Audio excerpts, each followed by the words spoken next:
भी बालिग होती है और अपनी मर्जी से यहाँ आती है, और इसके बदले में उनको अच्छी खासी रकम भी देता हूँ, वो भी कैश में, ताकि वो मुंह न खोलें। रश्मि चौधरी भी? पता नहीं रश्मि चौधरी क्या खेल खेल रही थी। वह यूं यहाँ लाई गई किसी एक औरत ने पूरा पेमेंट लेने के बाद भी हमको धोखा दिया।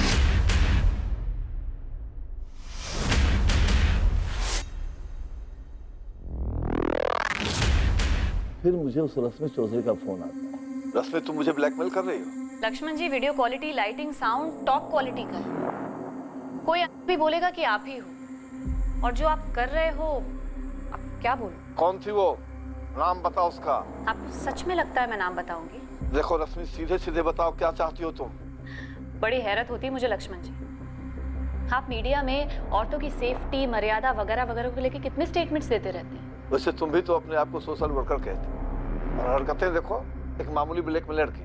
और आपकी हरकतें तो अवार्ड विनिंग है ना सर जी। सुनो, एक दूसरे को ताने मारने से बेहतर है कि सीधे सीधे बताओ कितना पैसा चाहिए तुम। कितना दे सकते हो लक्ष्मण जी? भाई जी, ये जरूर सुनीता की हरकत हो। जो कोई भी था एक जड़िया था बलबीर। तू ही बता कि कोई ऐसी हिम्मत कर सकता है क्या? हो सकता है रश्मि ने किसी को पहले से ही पट्टी पढ़ा रखी हो। 15 लाख फिक्स हुआ था। पैसे दिए आपने? डील होने के पहले ही वो गायब हो गए। तभी तो हमने पेन ड्राइव हासिल किए थे, ताकि वो किसी और के हाथ में ना लग जाए। हालांकि उस पेन ड्राइव में कुछ था नहीं।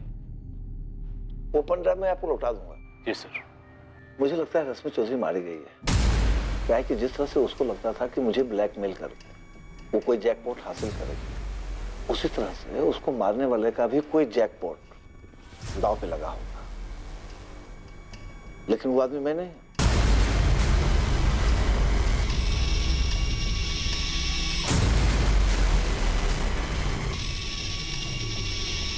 डीसीपी साहब, हमने सारी बात आपके इंस्पेक्टर को साफ साफ बता दिया। इसके बाद इस केस में हमारा नाम आना ही नहीं चाहिए। सर, इतना सब कुछ साफ साफ बोल रहा है, मतलब सच ही बोल रहा होगा। हर संदिग्ध यही कहता है कि वो सच बोल रहा है।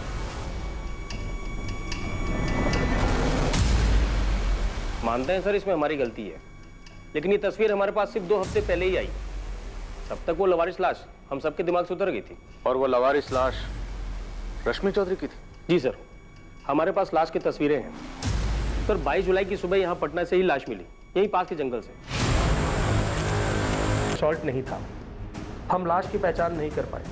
बॉडी तेजी से गलती जा रही थी, इसलिए हमने उसका क्रियाक्रम कर दिया, लेकिन अंश हमने बचा के रखे ताकि डीएनए टेस्टिंग में काम आ सके। तो मैं रश्मि चौधरी की बॉडी 22 जुलाई को मिल गई थी, जबकि उसकी मिसिंग कंप्लेंट 29 जुलाई को फाइल की गई। 7 दिन तक किसी को पता नहीं था कि रश्मि चौधरी कहाँ है और उसके साथ क्या हुआ। 29 जुलाई को उसकी मिसिंग कंप्लेंट उसकी छोटी बहन खुशबू ने फाइल की थी। वही तो सर, काफी दुर्भाग्यपूर्ण है।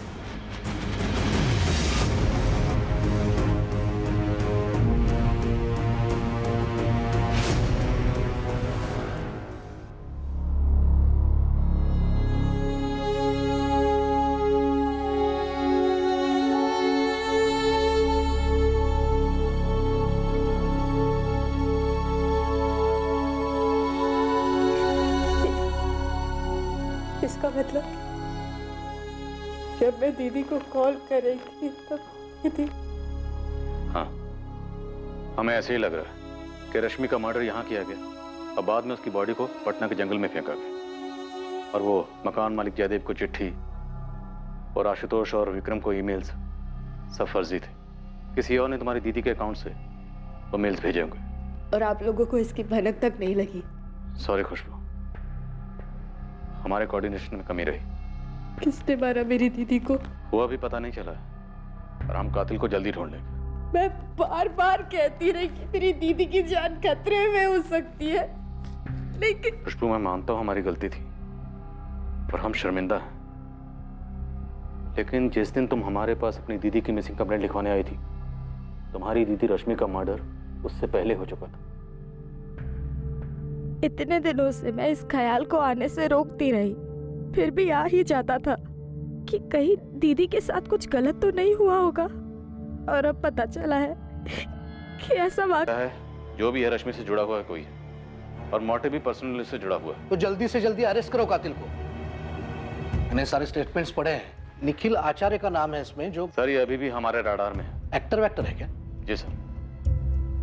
इसमें किसी द परफेक्ट मर्डर मिस्ट्री नाम की स्क्रिप्ट का जिक्र है। सर ये फिल्म निखिल को ऑफर हुई थी। कोई टेक्निकल सबूत है जो इस मर्डर से निखिल को जोड़ता हो? सर ऐसा कोई टेक्निकल सबूत तो नहीं है हमारे पास जो उसे मर्डर से जोड़ता हो। फिर भी उठाओ उसे, मुझे लगता है उसी का हाथ होगा। एक क्राइम शो या मूवी देखी होगी या काम किया होगा और सोचा होगा फिल्मों में हो सकता है तो रियल लाइफ में क्यों नहीं। सर अगर इस निखिल को तोड़ना है तो उसके साथ गेम खेलना होगा। तो खेलते हैं, तो बुलवाते हैं उसी से सब कुछ। क्या रश्मि चौधरी का कत्ल वाकई में उतना परफेक्टली प्लान था जितना नजर आ रहा था? अगर निखिल का हाथ था तो उसका पता करने के लिए निखिल के इर्द गिर्द के लोगों को टटोला गया, उन्हें उकसाया गया। देखिए मैम, आप मुझे डरा रही हैं। परफेक्ट मर्डर और मिस्ट्री की कहानी और निखिल की कहानी कुछ ज्यादा ही सिमिलर है। देखिए मैम, मुझे नहीं लगता कि निखिल मुझसे शादी करने के लिए अपनी एक्स वाइफ का मर्डर करेगा। एक्स नहीं, सेपरेटेड। Yes, separated wife. वो तो तुम कहोगी ही, लेकिन उसके सारे इरादे और प्लानिंग स्क्रिप्ट में। उसने स्क्रिप्ट पढ़ी और अपने प्लान को अंजाम दिया। देखिए, आप जिस स्क्रिप्ट की बात कर रही हैं वो तो मैंने पढ़ी भी नहीं है। ऐसा कैसे मुमकिन है कि तुम्हारी स्क्रिप्ट का हीरो दरअसल विलन कहना चाहिए? नहीं, विलन ऐसे प्लानिंग करता है कि दुनिया को लगे कि उसकी बीवी उससे कहीं भाग गई। फिक्शन है सर, टोटल काल्पनिक। और इस फिक्शन के लिए तुमने चुना भी तो किसे? निखिल आचार्य को, जिसकी खुद की जिंदगी इस कहानी का आईना है। सर प्योर कोइंसिडेंस, महज इत्तेफाक है। और क्या हो सकता है मुझे बिल्कुल आइडिया नहीं, सच बता रहा हूँ। हमारी स्क्रिप्ट में तो वाइफ की लाश नहीं मिलती, पर रियल लाइफ में मिल जाती है। सर आप ये सोच रहे हैं कि निखिल ने मेरी स्क्रिप्ट पढ़ के अपनी वाइफ का मर्डर प्लान किया? इस प्लानिंग में तुम भी शामिल हो सकते। सर सच तो ये है कि ये मेरी ओरिजिनल स्क्रिप्ट है ही नहीं। एक हॉलीवुड फिल्म की कहानी मैंने कॉपी किया है। और दूसरी बात ये सर कि जब मैंने स्टोरी निखिल को बताई तो मुझे पता ही नहीं था, बिल्कुल नहीं आइडिया था कि उसकी पर्सनल लाइफ में क्या चल रहा। सच बता रहा हूं निखिल ने तुम्हारी इस हॉलीवुड की कहानी को डॉक्यूमेंट्री फिल्म बना दी। सर आप मेरी बात का बिलीव करो, सच बता रहा हूँ, मुझे बिल्कुल आइडिया नहीं। और मुझे क्या पता था सर कि कोई मेरी स्टोरी पढ़ के अपनी वाइफ का मर्डर प्लान करेगा। अब तो गायत्री को भी तुम बेशक है। डायरेक्टर आशीष को भी लगता है कि तुमने इसकी स्क्रिप्ट चुराई ताकि तुम सच में अपनी वाइफ का मर्डर कर सको। रश्मि के बारे में सुन के मुझे दुख है, और उतना ही दुख इस बात का है कि मेरा नाम मीडिया में उछला है, और इस बात का मेरे करियर पे कितना बुरा असर हुआ है आप लोगों को आइडिया भी है? करियर की इतनी फिक्र होती ना तो ये मर्डर का रास्ता कभी ना चुनते। ये तुम्हारे अकेले का काम नहीं है, अपने साथियों के नाम बताओ। किसी ने मुझे क्राइम स्टोरी सुनाई और इत्तेफाक से रश्मि के साथ ऐसा हुआ तो आप लोगों ने 2 और 2 4 जोड़ लिए। आप लोगों को एहसास भी है कि आप लोग स्क्रिप्ट राइटर बन गए हो। लाश को पटना कैसे ले जाया गया? और मकान मालिक जयदेव भल्ला वो भी शामिल है? देखिए सर, मुझे सिर्फ इतना पता है कि मैं इन्वॉल्व नहीं था, और रश्मि न जाने कितने पंगों में इन्वॉल्व थी। मुझे डिवोर्स ना देना, मकान मालिक का घर ना छोड़ना, न जाने कितने स्टिंग, कितने ब्लैकमेल्स, मतलब उसके कत्ल के दर्जनों कारण हो सकते हैं। परफेक्ट मर्डर अ मिस्ट्री, उसका किरदार अजय भी ऐसे हालात पैदा करता है ताकि दुनिया को ये लगे कि उसकी बीवी के भागने के दर्जनों कारण हो सकते हैं। मैं उस वक्त लखनऊ में था ही नहीं। आपने अपने फोन रिकॉर्ड चेक किए होंगे, एयरपोर्ट और स्टेशन के सीसीटीवी फुटेज भी चेक किए होंगे। किरदार अजय की तरह तुम्हारी प्लानिंग भी काबिल तारीफ है। लैंडलाइन एसटीडी यूज की किराए के हथियारों से बात करने के लिए। लखनऊ आने की जरूरत ही नहीं पड़ी, मुंबई में बैठे बैठे सारी प्लानिंग हो गई और यहाँ काम हो गया। अब चुपचाप अपने साथियों के नाम बताओ। अरे कोई साथीदार नहीं है मेरा, मैं अकेला हूँ और अकेला गया था मुंबई। 4 साल घिस घिस कर मैं इस मुकाम तक पहुंचा हूँ। इससे प्यार हुआ है, लाइफ में सब कुछ सही चल रहा है। बस रश्मि रास्ते का काटा थी। हाँ थी, लेकिन वो मेरी वाइफ भी थी। उससे कभी प्यार भी किया था मैंने, अच्छी यादें जुड़ी हुई थी। डोमेस्टिक वायलेंस का झूठा केस करके मेरा जीना हराम कर रखी थी, लेकिन इसका ये मतलब नहीं कि मैं उसका कत्ल करवा दूंगा या कर दूंगा। रश्मि अब रही नहीं, पर आप लोगों को यकीन नहीं होगा, मुझे दुख है इस बात का कि उसका कत्ल हो गया। निखिल, याद रखना, परफेक्ट क्राइम और परफेक्ट मर्डर एक मिथ्या है। हर जुर्म मुजरिम पर पलट के वार करने आता है। ये डायलॉग मैंने कई बार सुना है और कई बार बोला भी है, लेकिन मैं जो आपको बोलने जा रहा हूं ना, वो ना तो आपने कभी सुना होगा और ना ही बोला, और आपने सोचा भी नहीं होगा, क्योंकि आप सिर्फ उन लोगों को टटोल रहे हैं जिनका मसला रश्मि के साथ था। आपकी नजर वहां गई नहीं जहां कोई मसला नहीं था। क्या कहना चाहते हैं? साफ साफ बोलो। खुशबू, रश्मि की प्यारी बहन खुशबू चौधरी, कत्ल हुआ, लाश ठिकाने लगी। उसके 4 दिन बाद मैडम खुशबू आप लोगों के पास आती हैं और चारों दिशाओं में फायर करती हैं। मेरी तरफ, जयदेव जी की तरफ, एडवोकेट आशुतोष की तरफ, उसके एनजीओ के बॉस विक्रम की तरफ, स्टिंग ऑपरेशन की तरफ, और फिर ये सभी एक दूसरे पर निशाना साधते हैं। पर मैडम खुशबू वो आपकी रडार से पूरी तरह बाहर रहती है। तो तुम ये कह रहे हो कि इस खुशबू और रश्मि के बीच कोई छुपा हुआ मसला था? या ये एंगल तुम्हारी स्क्रिप्ट की उपज है? यही एक एंगल है जो स्क्रिप्ट में नहीं है इंस्पेक्टर। स्क्रिप्ट में नहीं है तो क्या नया एंगल जोड़ रहा है?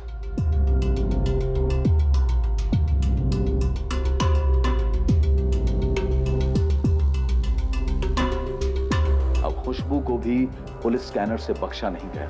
क्या खुशबू और रश्मि के बीच वाकई कोई मसला था जो उन दोनों के अलावा और कोई नहीं जानता था?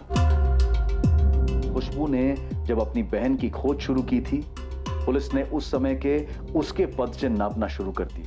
अब पुलिस खोज रही थी वो मिसिंग कड़ी जो शायद खुशबू को इस जुर्म से जोड़ने वाली थी। ये नई खोज पुलिस को दोबारा से एनजीओ के मालिक विक्रम सहगल से रश्मि के वकील आशुतोष राय तक ले गई और घूम फिरकर पुलिस फिर से मकान मालिक जयदेव भल्ला तक पहुंची। शक की सुई घूमती जा रही थी, रुकने का नाम नहीं ले रही थी और कातिल का नाम सामने नहीं आ रहा था। इतने सारे संदिग्ध, कुछ बड़े जाहिर से मकसद, लेकिन फिर भी इस मर्डर केस के मुजरिम की कोई खबर नहीं। क्या यह वाकई में एक परफेक्ट मर्डर था? इस जुर्म को अंजाम देने वाला दिमाग इस जुर्म को सुलझाने वाले दिमागों को मात दे गया था और ये केस अनसुलझा रह गया। उन कई केसेस की तरह जहां काफी बारीकी की तहकीकात और पूछताछ के बावजूद मुजरिम हाथ नहीं लगता, लेकिन कोई जुर्म ऐसा नहीं है जो परफेक्ट मर्डर होता है।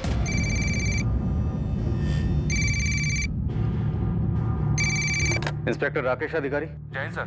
सब इंस्पेक्टर मोहित यादव बोल रहा हूँ, क्राइम ब्रांच से। कैसे मोहित? सर मैं एक केस हैंडल कर रहा था जिसमें मुझे कनेक्शन मिला और एक केस का। इन्वेस्टिगेशन के दौरान पता चला वो केस तो आपका था, वो रश्मि चौधरी मर्डर केस। क्या बात, पूरे 1 साल बाद हम फिर से केस फाइल खोलेंगे। लीड क्या है? दरअसल मैंने 2 हिस्ट्री शीटर्स को उठाया था सर, उनकी तोड़ाई करने ही वाला था, तब मुंह खोला उन लोगों ने। साहब हम लोग उस कांड में शामिल नहीं थे, आप हमें गलत केस में उठाना है उससे। अब उठा लाया हूं तो यहां से आराम से हाथ हिलाते हुए तो जाने नहीं दूंगा तुम दोनों को।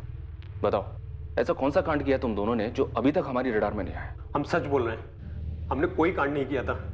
हम लोग तो खुद का कुछ कानूनी शुरू करने के चक्कर में हैं। राजू, मयंक, तुम दोनों सच बोलोगे तो रात को सोने को मिलेगा, सुबह उठोगे दुनिया बुरी नहीं लगेगी, और अगर झूठ बोलोगे तो तुम दोनों अच्छी तरह से जानते हो कि यहाँ पे क्या होगा।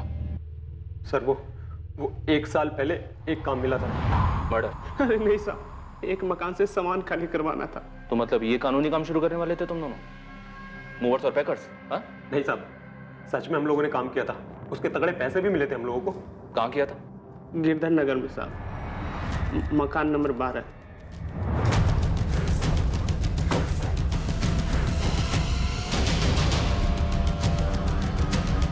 काफी नए क्लाइंट्स मिले। हाँ, क्लाइंट्स काफी तरक्की लाते हैं। सोने के अंडे देने वाली मुर्गियां होते हैं क्लाइंट्स, जैसे कि रश्मि चौधरी क्लाइंट थी आपकी, याद है? बात क्या है इंस्पेक्टर?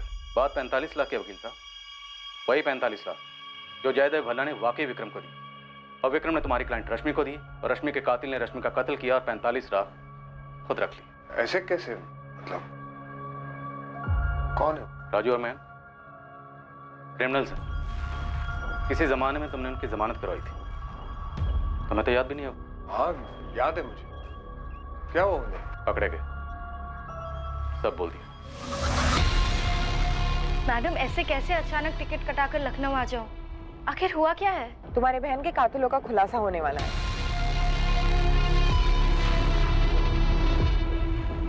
इससे पहले कि पुलिस आशुतोष राय को उठाने पहुंचती, उन्होंने उस कनेक्शन और उस चाबी को उठा लिया था जो आशुतोष को केस के साथ साफ साफ जोड़ रही थी।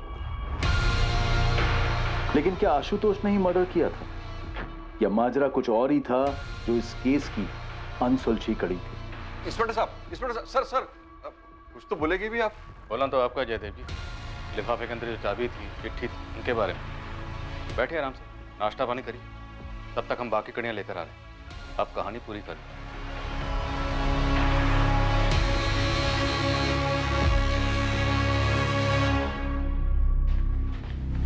शैलेश शर्मा, चलो तुमसे जरूरी बात करनी है। चलो। क्या हुआ मैम, क्या बात है? रश्मि चौधरी मर्डर केस में एक ब्रेक थ्रू मिला है विक्रम जी।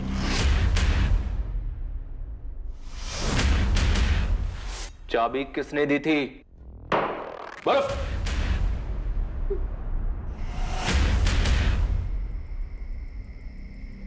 आज के आज करना है। लैपटॉप मेरे हवाले करना, बाकी सारा सामान कहीं जला दो, कहीं फेंक दो, कुछ भी करना है करो, लेकिन यहाँ लखनऊ में नहीं। शैलेश, 2 महीने पहले तुमने 8 लाख में फ्लैट लिया, 5 लाख का लोन था, लेकिन फ्लैट की मार्केट वैल्यू है 15 लाख, बाकी के 7 लाख शायद ब्लैक दिए होंगे। शैलेश, मयंक और राजू ने तेरे तक की कहानी बता दी, अब तुझे आगे की कहानी बतानी। तू शुरू हो जा वरना हम शुरू हो जाएंगे। मुझे 10 लाख मिले थे और राजू और मयंक को 50-50 हजार मिले। तुझे 10 लाख, उनको 50-50 हजार, 11 लाख, बाकी के 34 लाख। 34 लाख किस किस में बटे? सर कौन कौन शामिल थे मुझे नहीं पता, पर मुझे पैसे वकील आशुतोष राय ने दिए थे। हमने इस केस की सारी कड़ियां जोड़ी सिवाय से एक कड़ी की, शैलेश शर्मा, जो रश्मि चौधरी के ऑफिस में काम करता था। उसे भी रडार में लाते तुम तक 1 साल पहले ही पहुंच जाते। 1 साल से एक केस अनसुलझा रहा है इंस्पेक्टर। कितना जरूरी है कि वापस इस फाइल को दोबारा खोला जाए? हम बात कर सकते हैं? हाँ, जरूर बात होगी, लेकिन रश्मि चौधरी के कत्ल को लेकर। कत्ल क्यों हुआ, कैसे हुआ और कितने लोग शामिल थे? 60 लाख? 60 लाख? अरे बड़ी मुश्किल से 60 पर मान गई है। देखो, तुम दोनों जानते हो ये केस तो मैं ही जीतूंगा, सिर्फ मेरा टाइम का नुकसान हो रहा है। इस केस की वजह से मेरे मौजूदा बिल्डर की दिलचस्पी जा सकती है। कुछ तो उपाय निकालो भाई, सबकी लाइफ खराब हो रही है। देखिए जयदेव जी, मेरे साथ तो 60 के नीचे नहीं जाएगी और आपके साथ तो 1 करोड़ के नीचे नहीं आएगी। उसका बॉस है विक्रम, रश्मि उसे बहुत मानती है। आप अलग से मिलिए उसको, अपनी प्रॉब्लम समझाइए। अच्छा समझदार आदमी है, वो मना लेगा रश्मि को। इसमें आप भी ना जयदेव जी, आप भी तो समझदारी दिखाइए थोड़ा। तो प्लान यही था कि जैसे ही रश्मि को 45 लाख मिलेंगे तुम उसे मार डालोगे और सारे पैसे खुद रख लोगे। आशुतोष? हाँ इंस्पेक्टर, यही प्लान था और ऐसा ही हुआ। मैं छोटे मोटे केसेस लड़कर थक चुका था, हाथ में कुछ बचता ही नहीं था। और तुम्हें यहाँ जैकपॉट दिखा? बिल्कुल। देखिए, समझौता कितने में भी होता, मुझे तो 10% ही मिलने वाला था। वो भी रश्मि देती या नहीं, इस बात की कोई गारंटी नहीं थी। तुमने विक्रम के थ्रू डील करवाने की सलाह दी याद है भल्ला को, क्यों? ताकि अगर कभी कोई कुछ गड़बड़ हो तो वो भी शक के दायरे में आए। मैं अपनी तरफ से क्लीन बना रहा। मैंने विक्रम के ऑफिस से शैलेश को भी खरीद लिया। और विक्रम ने मना लिया रश्मि को? हाँ, मना लिया 45 में। ये रहे तुम्हारे 45 लाख, गिन लो। विक्रम, मेरे वकील आशुतोष से ज्यादा भरोसा करती हो तुम। वो तो मुझे 25 पे सेटल करने के लिए कह रहा था, लेकिन तुम्हारी वजह से कम इतने तो मिले मुझे।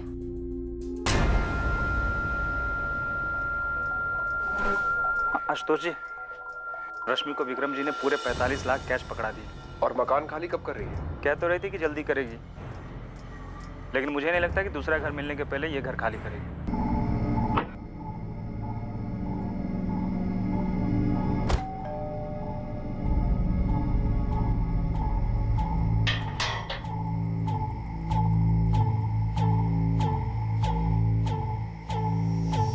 हम केस क्लोज करने की नॉर्मल सी बात कर रहे थे।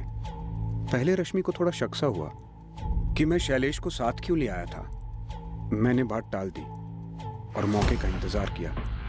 उसे तो खैर भनक तक नहीं थी कि क्या होने जा रहा है।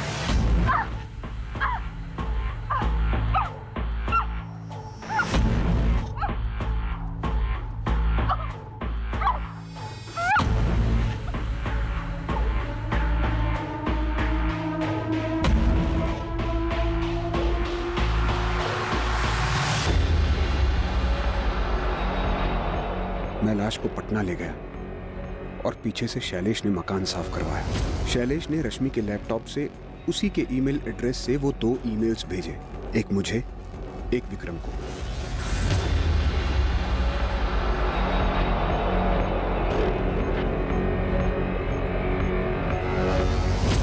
मैंने आप लोगों को सब कुछ सच बता दिया है। तुम्हारी वाइफ को मालूम है तुमने ये नया ऑफिस कैसे खरीदा?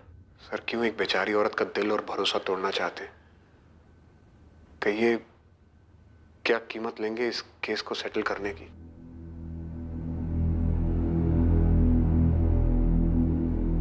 काफी शातिर तरीके से प्लानिंग की थी आशुतोष ने। जब जयदेव अंकल ने कहा था कि लिफाफा छोड़ा एक चिट्ठी और चाबी के साथ, मैंने तब के तब कहा था दीदी के साथ कुछ गलत हुआ होगा। और इन लोगों ने मेरा इस्तेमाल किया, मेरा अपना एम्प्लॉय शैलेश। हाँ, ताकि शक तुम पर जाए। डील तुमने करवाई थी। सर, मुझे लगता है ये जयदेव अंकल शायद पहले से सब कुछ जानते थे। खुशबू, हम तहकीकात कर रहे हैं, लेकिन अभी तक कोई भी ऐसा एविडेंस सामने नहीं आया। अब अगर आशुतोष कोई गेम खेलता है, जयदेव भल्ला का नाम लेता भी है, तब भी सबूत की जरूरत तो पड़ेगी। विक्रम जी, मुझे नहीं लगता कि दीदी ऐसी थी। ये ऐसे पैसों के पीछे ये गलत है, ये झूठ है ताकि दीदी को विलेन दिखा सके, ये पूरा केस उलझाने के लिए। ये तो मैं भी नहीं मान सकता कि रश्मि स्टिंग ऑपरेशन लोगों को ब्लैकमेल करने के लिए किया करती, चाहे वो प्रकाश सेठ की चूड़ियों की फैक्ट्री या उस लक्ष्मण कॉर्पोरेटर वाला स्टिंग। अगर उसके हाथ में कुछ भी ठोस लगता ना तो सबसे पहले मुझे बताती। पता है, मुझे हमेशा से ये डर था कि एक ना एक दिन दीदी के साथ कुछ बुरा हो सकता है। और एक्सक्यूज मी। हाँ निखिल। खुशबू, मुझे पता चल गया कि रश्मि का असली गुनहगार कौन है। अब तो पूरी दुनिया को पता चल गया है। लेकिन जब उससे बात नहीं हो पा रही थी तो सबसे पहले तुमने मुझे फोन किया था, तो अब क्यों नहीं? Just shut up Nikhil. तुम तो चाहते थे मेरी दीदी को रास्ते से हटाना, किसी और ने हटा दिया। तुमसे ज्यादा खुश कोई और नहीं हुआ होगा। ऐसा नहीं है खुशबू, तुम अभी भी मुझे गलत समझ रही हो। तुम्हारी दीदी से मैंने कभी प्यार भी किया था, सच्चा प्यार। और एक बार दिल से किसी को चाहो ना तो उसके बारे में इतना गलत कभी नहीं सोच सकते हो, कभी नहीं।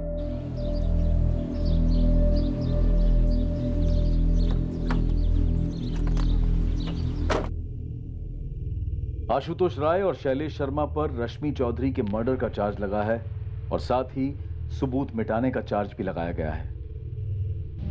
इस बात की तहकीकात चल रही है कि क्या जयदेव भल्ला रश्मि के कत्ल के बारे में जानता था और उसने ये बात पुलिस से छुपाई थी। पैसा लोगों से कुछ भी करवा सकता है, जो कल्पना के बाहर हो, सोच के बाहर हो, वो भी करवा सकता है। और ये बात शायद सच है, लेकिन ये भी सच है कि जुर्म के जरिए हासिल किया गया धन आखिरकार मुजरिम के सुख चैन को खरीद लेता है। जुर्म की प्लानिंग के वक्त, उसे अंजाम देने के बाद, पैसा हाथ लगने के बाद मुजरिम को यह महसूस होता होगा कि उसके जीवन में एक जैकपॉट लग रहा है या लग गया है। लेकिन गलत तरीके से लगा जैकपॉट कभी ना कभी कानून को मुजरिम के दरवाजे तक पहुंचा ही देता है। यह कोई पहला केस नहीं है जहां मर्डर इन्वेस्टिगेशन काफी वक्त तक अनसुलझी रही, जिसका ब्रेक थ्रू पूरे 1 साल बाद मिला और मुजरिम रोशनी में लाए गए। कुछ केसेस में तो और भी समय लगता है, कभी 10 साल तो कभी 20 साल तो कभी उससे भी ज्यादा समय, लेकिन केस हल तो होता ही है। ऐसा क्यों होता है? कर्मा की थ्योरी, नियति का लिखा, या फिर महज एक इत्तफाक कि मुजरिम पकड़ा ही जाता है। अब मैं अनूप सोनी आपसे विदा लेता हूं, फिर मुलाकात होगी एक और नए केस के साथ। और याद रखें, क्राइम और आपके बीच में सिर्फ इतना फर्क है कि आप कितने सतर्क हैं। सतर्क रहें, सुरक्षित रहें।